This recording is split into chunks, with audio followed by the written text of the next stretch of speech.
One of the things that I like to talk about a lot of times in our sport is overcoming failure, overcoming adversity, because let's face it, from an offensive standpoint, we can fail 7 out of 10 times and still be considered great. And wouldn't it be nice if, like, our chemistry class, if our teacher had that same mentality, that you could get only 3 out of 10 questions right, and they'd be like, oh, you're doing a great job. It doesn't quite work that way. But it just really shows how hard our game is. Anytime you try to hit a round object with another round object, it's very difficult. So I think the big thing is just not setting yourself up for failure mentally just because your expectations are too high. I think it's really important to think about your priorities, which is going to be, how am I helping the team?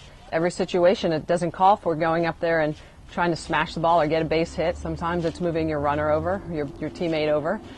So it's sacrificing your at bat or your out. That even though you're out, that's still obviously a victory. So I think a big part of being successful in this game is really learning to use that adversity to make you better, and learning from it, and not just allowing it to defeat you. I think that sometimes as young athletes we can be really hard on ourselves, and it's easy to give up, it's easy to pout, it's easy to mentally check yourself out of a game when you have every opportunity to be right back in the game. And a lot of people ask me, what's the most important pitch in softball? And I always say it's the next pitch coming, because what's happened is done. It's over. You can't change it. So really the only thing you can control is your next action, your next movement. And even then, as for instance a pitcher, once you release the ball, you have no control over whether or not the umpire calls it a ball or a strike, the batter swings it or not. So there's certain things you can control and there's certain things you can't. So learning to really mentally view the game the right way is going to be super duper important for your success long term.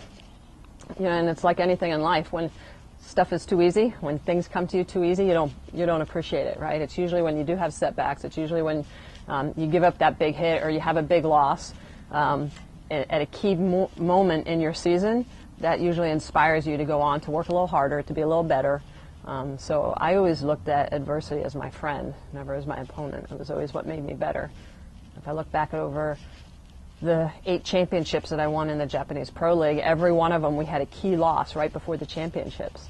And that key loss was just enough of a little bit of a kick in the butt to make everybody work a little bit harder, to make me work a little bit harder in the bullpen, to make me go out and take an extra 200 swings for the next week every day in practice, to throw my rise ball a little bit sharper, to make sure my changeup was 2 miles an hour slower and located low in the right spot. Those are the things that you have to do in order to win championships. So just remembering that adversity, your friend, is going to be a big part of being successful.